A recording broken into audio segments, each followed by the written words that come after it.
মেয়েদের আলাদা করে কখনো ছুটির দিন হয় না, কখনো শুক্রবার আসে না। মানে প্রতিটা দিনই মেয়েদের শুক্রবার হয়। কেন জানেন?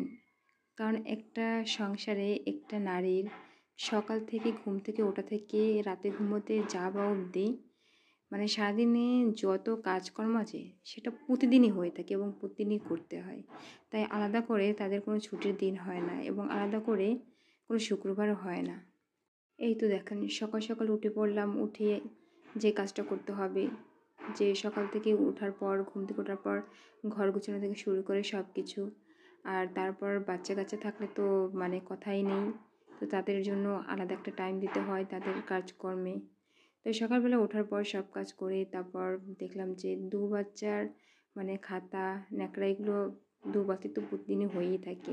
রাতের বেলা যদিও প্যাম্পাস ডায়াপার পরেই থাকি, তবুও দিনের বেলায় যেগুলো জমা হয় তো সেগুলো দুপুরের পর থেকে আর কি। তো তারপরে ঘরটা ঝাড়ু দিলাম। আর এই যে দেখেন আমার একজন ছায়াল বড় বড় ছেলেটা আর কি, মানে ছেলে একটাই তো ওই বড়। আর আমার একটা আম্মাজান আছে কুট্টি, মানে আমার মহারানী, সে এখনও ঘুমাচ্ছে।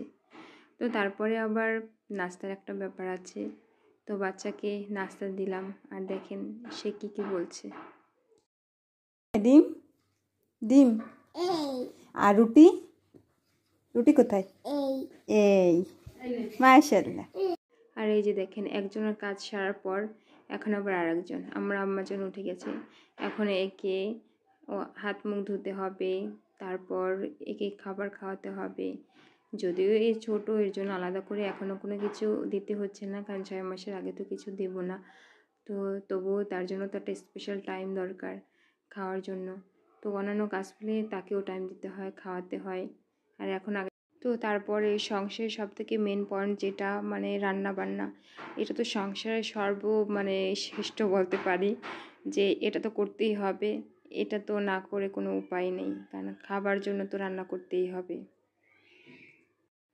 তো এই তো দেখেন, তো বিকেল আবার গড়িয়ে আসলে বাচ্চাকে নিয়ে খেলতে বসা, বাইরে ঘুরতে নিলেও তো ঘুরতে যাওয়া।